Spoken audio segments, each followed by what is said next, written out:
Halo guys, berjumpa lagi dengan channel cerita alur film RNS Recap. Seperti biasa di video kali ini RNS akan menyampaikan sebuah alur cerita film. Untuk film kali ini berjudul Demon City yang rilis pada tahun 2025. Film yang mengisahkan tentang pembalasan dendam seorang pembunuh bayaran yang anak dan istrinya dibunuh di hadapannya sendiri. Bagaimanakah rasa marah dan bengisnya sifat manusia ini akan keluar jika orang yang dicintainya disakiti atau mungkin sampai dibunuh? Oke, tanpa berlama-lama lagi, langsung saja kita masuk ke alur cerita filmnya guys. Tapi sebelum itu, bagi kalian yang suka video ini, jangan lupa like dan subscribe untuk channel ini ke depannya. Dan semoga channel ini menjadi channel yang menghibur. Oke, kalau sudah, mari kita lanjut.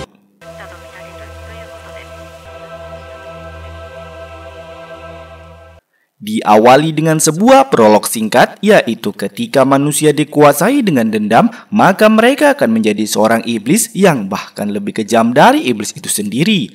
Memperlihatkan pada seorang pria yang sedang mengasah goloknya bernama Sakata. Dan kita akan melihat bahwa Sakata bukanlah orang yang sembarangan, di mana ia memiliki luka bacok di sekujur tubuhnya dan bahkan memiliki berbagai perlengkapan persenjataan yang menandakan bahwa pria ini adalah seorang asasin.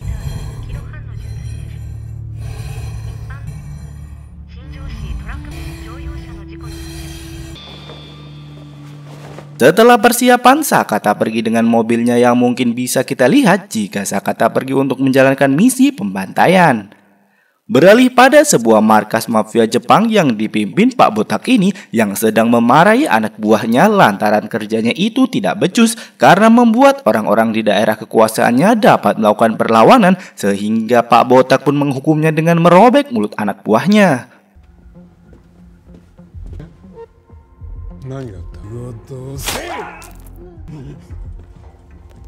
Dan disinilah kita mengetahui kalau Sakata tadi pergi untuk membantai geng mafia Pak Botak ini. Dengan hanya bermodalkan senjata yang diasahnya tadi, Sakata mampu menghabisi geng mafia itu seorang diri.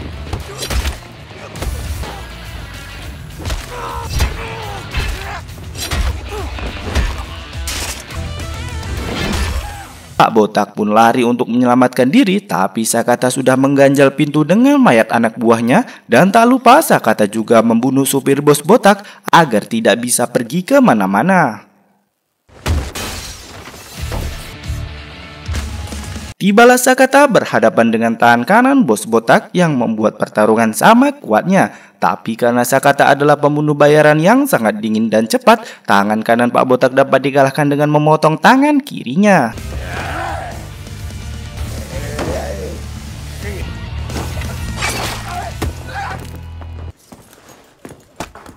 Di sini kita juga melihat pria yang dirobek mulutnya tadi yang nanti akan menjadi saksi hidup dalam bengisnya Sakata ini. Tibalah Sakata berhadapan dengan bos Botak. Bos Botak sempat menawarkan Sakata uang agar nyawanya tidak dihabisi. Tapi karena Sakata adalah orang yang fokus dengan misinya, tanpa basa-basi lagi, bos Botak pun langsung di-fatality. Namun ketika Sakata berbalik, ada anak buah bos Botak yang masih hidup. Beruntung datang teman Sakata dari belakang yang menembak anak buah itu sehingga Sakata selamat walafiat.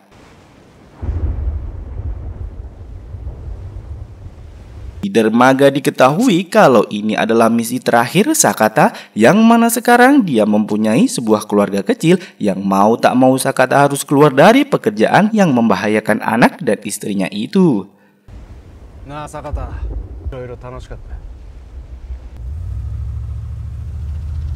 setibanya Sakata di rumah, langsung disambut hangat oleh anak dan istrinya yang sedari tadi menunggunya pulang dan menyuruhnya untuk mandi bersih-bersih badan. Dan saat Sakata selesai mandi, dia mendengar suara teriakan anaknya dan ternyata di rumah sudah ada sekelompok orang yang menamai mereka dengan sebutan Kimengumi. Kelompok ini terdiri dari 5 orang yang masing-masing memakai topeng oni khas Jepang yang menandakan bahwa merekalah iblis yang sesungguhnya. Ternyata di sini terungkap bahwa merekalah yang menyuruh Sakata untuk menghabisi bos mafia Botak tadi untuk menjalankan misi mereka di daerah kekuasaan bos Botak. Karena mereka tidak mau jika rencana mereka terbongkar oleh siapapun, dengan terpaksa mereka akan membunuh Sakata.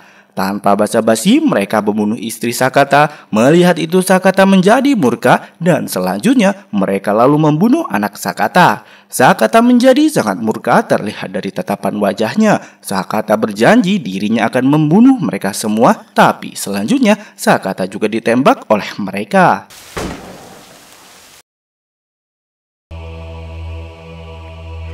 Dan inilah dia, Demon City. 12 tahun kemudian kita melihat Sakata yang masih hidup tapi dengan kondisi lumpuh total akibat tembakan geng Kimengumi 12 tahun yang lalu.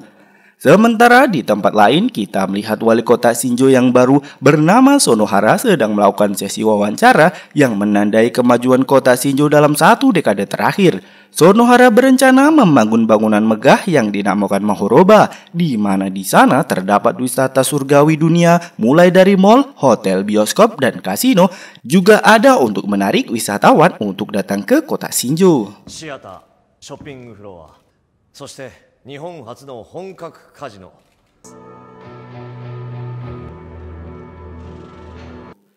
Dalam sesi tanya jawab terdapat seorang wartawan yang menanyakan tentang banyaknya hilangnya warga Shinjo dalam 1 dekade terakhir, termasuk orang-orang yang menentang pembangunan Mahoroba.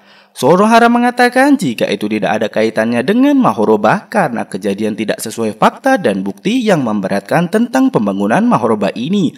Apabila sang jurnalis tidak bertanya berdasarkan fakta, maka dia dianggap akan mencoreng reputasi dari kota Shinjo. 慎んで風評被害が何をもたらすのかあなたもよくご存知のはずでしょう。 Kembali ke Sakata, beruntung ada teman Sakata yang bernama Fujita yang mau merawat Sakata yang lumpuh dengan menyuruh orang untuk merawat mulai dari memberi Sakata makan, memandikannya, memangkas rambutnya dan mengajak Sakata jalan-jalan. Sepulangnya Sakata dari jalan-jalan, dia diserang oleh seorang yang tak lain adalah tangan kanan bos botak yang kita lihat di awal film tadi. Dia ingin balas dendam ke Sakata karena Sakata dulu telah memotong tangannya. Tapi melihat Sakata yang sudah lumpuh, dia pun merasa kesal karena Sakata sudah tidak bisa lagi bertarung. Sakata! Sakata!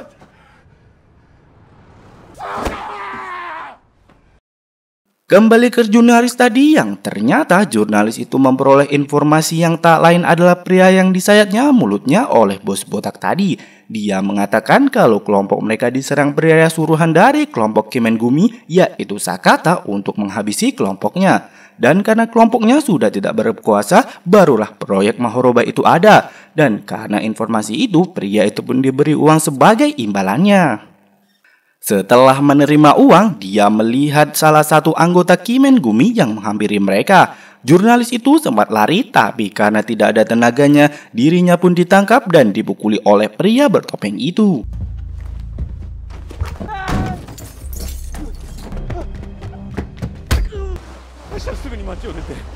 Sementara pria dengan luka di pipinya harus berhadapan dengan anggota Kimengumi lainnya. Dirinya diminta untuk bunuh diri kalau tidak mereka akan mengincar anak dan istrinya. Dan pria itu pun bunuh diri demi melindungi anak dan istrinya. Kembali ke Sakata, akibat serangan tadi dirinya harus dirawat di rumah sakit. Lalu tiba-tiba datanglah seorang polisi yang mana polisi itu adalah salah satu anggota Kimengumi. Dia bernama Shinozuka. Dia datang untuk membunuh Sakata karena dulu Sakata sengaja dibiarkan hidup untuk suatu alasan. Tapi sekarang dia akan membunuh Sakata dengan mencampurkan infus Sakata dengan racun. Dan saat Shinozuka akan mengambil foto detik-detik Sakata mati, tiba-tiba Sakata berdiri dan langsung menyerangnya.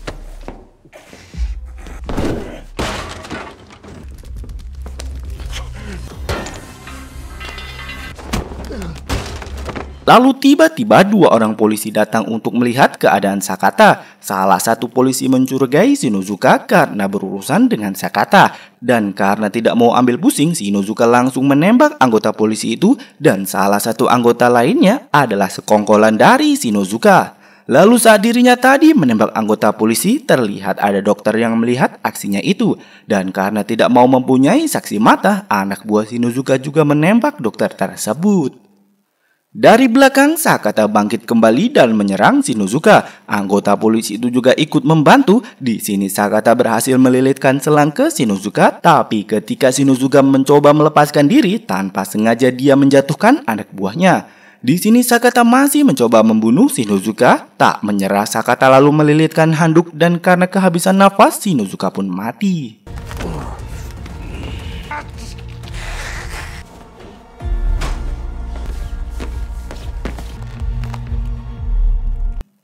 Di luar, Fujita ingin menjenguk Sakata, dia malah terkejut karena melihat Sakata yang berjalan tertatih-tatih, seperti orang yang sembuh dari sakitnya. Di luar, Sakata memakan sepotong kue yang entah gimana karena kue itu Sakata teringat kejadian istri dan anaknya 12 tahun yang lalu dan tiba-tiba tubuhnya kembali pulih.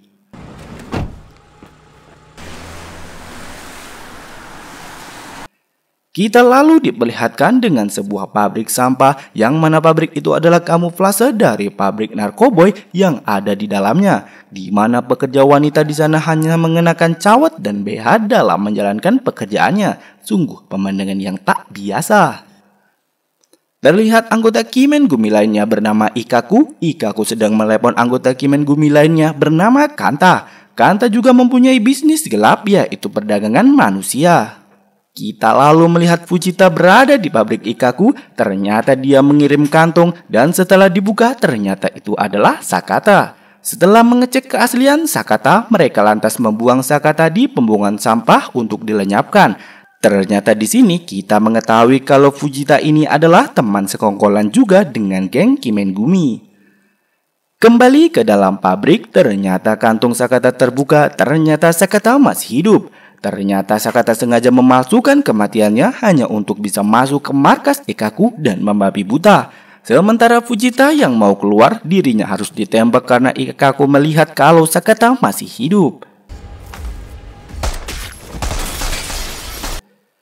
Kembali ke Sakata yang sedang menghajar satu persatu pekerja pabrik itu. Bekerja di sana juga menggunakan alat berat, tapi hanya dengan sebilah pisau Sakata mampu membunuh supir bulldozer itu.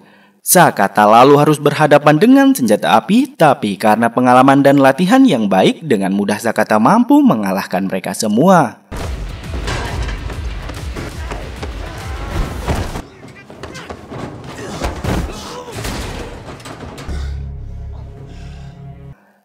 Saat Sakata selesai menghajar anak buah Ikkaku, Sakata melihat Ikkaku di luar dan seketika Ikkaku meledakkan pabriknya hanya untuk membunuh Sakata. Pemimpin Kimen Gumi yang tak lain adalah Pak Sonohara menelepon Ikkaku mengucapkan terima kasih karena Ikkaku telah mengorbankan pabriknya hanya untuk membunuh Sakata. Tapi di balik asap hitam, Sakata muncul dan ternyata Sakata masih hidup. Ikkaku lalu ingin menembak Sakata, lalu tiba-tiba Ikkaku ditabrak mobil yang ternyata itu adalah Fujita. Di sini Fujita mengaku kalau dialah yang memberi informasi kalau Sakata mempunyai keluarga yang membuat kelompok Kimen Gumi membunuh keluarganya 12 tahun yang lalu. Tanpa basa-basi, Sakata langsung menembak Fujita.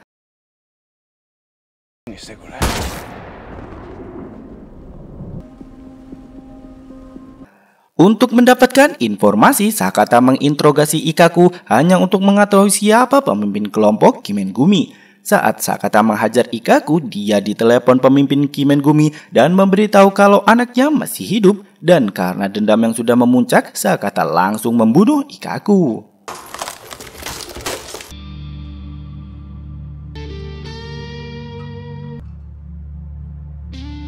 Setelah itu kita melihat Ryo, anak Sakata yang sekarang telah beranjak remaja. Ternyata selama ini Ryo dirawat oleh anggota Kimen Gumi yang bernama Kanta. Di situ Kanta ditelepon oleh pemimpin Kimen Gumi untuk segera mencari Sakata karena Sakata masih ada di kota Shinjo karena mengetahui putrinya yang masih hidup.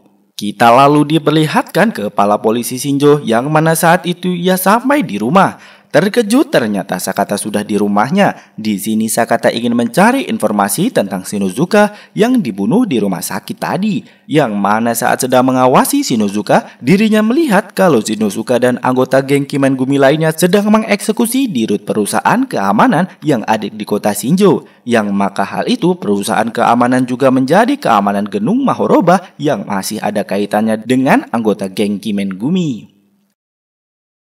Setelah itu kita melihat Sakata mendatangi perusahaan keamanan itu seorang diri dan membantai semua orang yang ada di sana.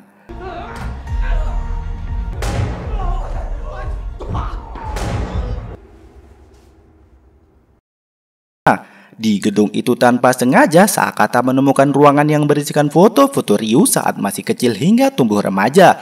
Tak lama kemudian datanglah Kanta dengan maksud ingin melihat situasi. Sakata langsung menyerang Kanta. Di sini Kanta berpura-pura tidak bisa bertarung karena di sana masih ada Ryo yang mengawasi. Dan setelah itu Ryo datang dengan busurnya karena tidak mengetahui kalau itu ayahnya. Ryo lantas memanah Sakata. Dilanjutkan dengan Kanta yang mendorong Sakata jatuh dari lantai 2.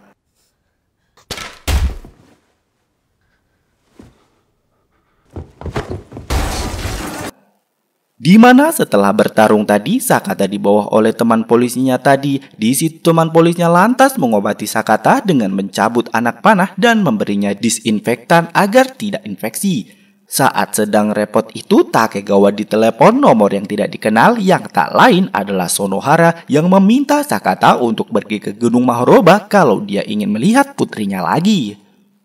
Atas undangan itu, Sakata akan pergi ke Mahoroba, tapi sebelum ke sana, dia mampir ke markas rahasianya yang ada di terowongan jalan untuk mengambil jaket senjata kesayangannya dan juga mobil Toretto.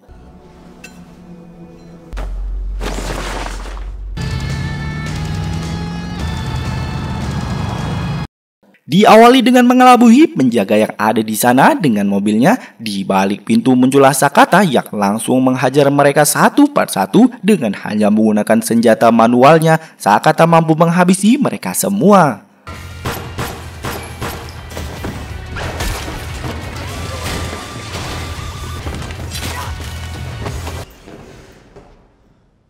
Setelah itu di tangga, Sakata harus menghadapi banyak musuh lagi. Tapi karena dirinya sudah berlatih di Gunung Myoboku bersama Naruto, tentu saja dirinya berhasil menghabisi mereka semua. Sakata sempat terjatuh, tapi itu bukan masalah dan langsung naik kembali menghabisi mereka.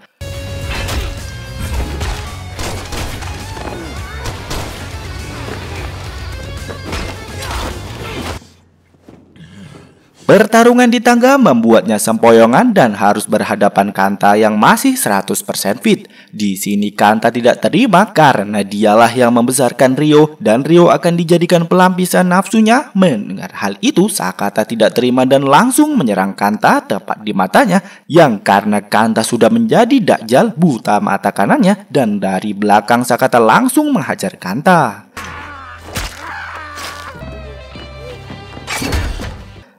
Menaiki lift dengan posisi keren, Sakata lalu melanjutkan perjalanannya dan sampailah dia kepada Ryo. Dan di sini Ryo masih belum mengenali Sakata sebagai ayahnya. Dan tiba-tiba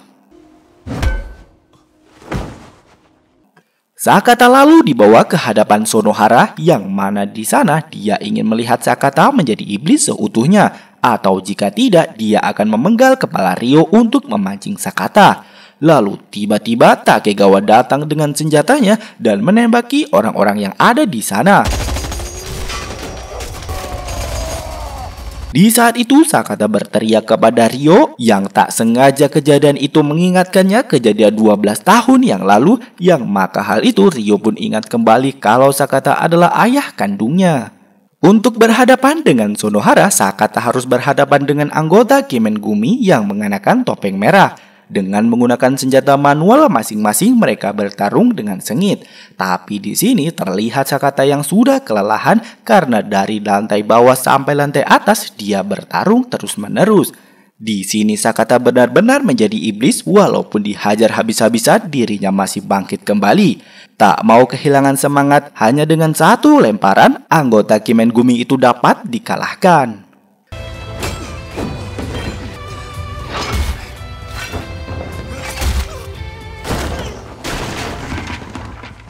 Disinilah kita mengetahui kalau anggota Kimengumi itu adalah saudara kembar Sonohara yang bernama Jin. Sedari kecil mereka tinggal di perkumpulan yang sama dan sedari kecil pula bakat memerintah Sonohara sudah terlihat.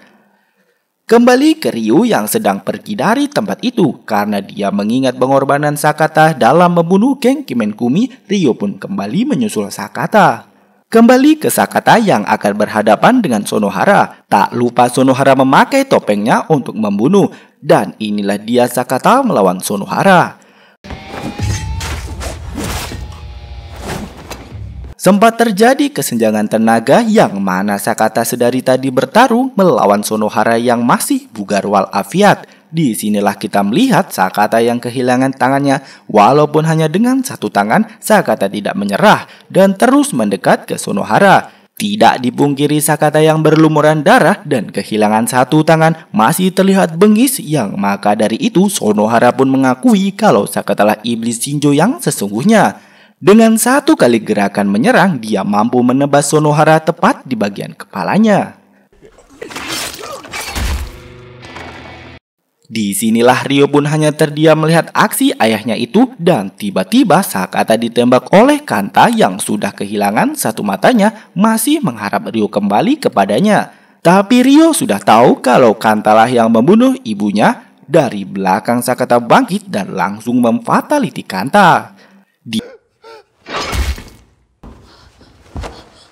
Di pelukan terakhir itu Ryo pun mengakui kalau Sakata adalah ayah kandungnya yang sudah tidak ketemu selama 12 tahun. Dan setelah itu Sakata sudah tak sadarkan diri. Pemadam dan ambulan pun datang untuk melakukan perawatan dan pertolongan.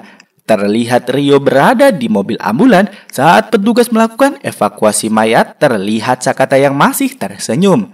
Dan kembali ke Ryo, ternyata Ryo sudah kabur takut kalau dia diinterogasi karena menjadi saksi hidup. 1 tahun kemudian kita melihat Sonohara yang masih hidup, tapi ternyata itu adalah Jin karena ada bekas luka di mukanya. Dirinya menggantikan Sonohara yang asli untuk menjadi wali kota Shinjo. Tidak hanya menjadi wali kota, Shin juga menjadi pemimpin Kimengumi yang baru. Dan saat dia melakukan ritual dengan kipasnya, Ryo datang dan langsung memanah Jin, menggantikan ayahnya, dan untuk itu anggota Kimengumi telah mati semua. Dan film pun tamat. Oke guys, bagaimanakah keseruan film ini? Walaupun pembawaan saya masih kaku karena masih belajar, mohon maaf ya. Dan itulah tadi alur cerita film Demon City yang rilis pada tahun 2024. Semoga kalian suka dan tunggu konten-konten kami selanjutnya. Jangan lupa like dan subscribe dan ramaikan kolom komentarnya juga. See ya!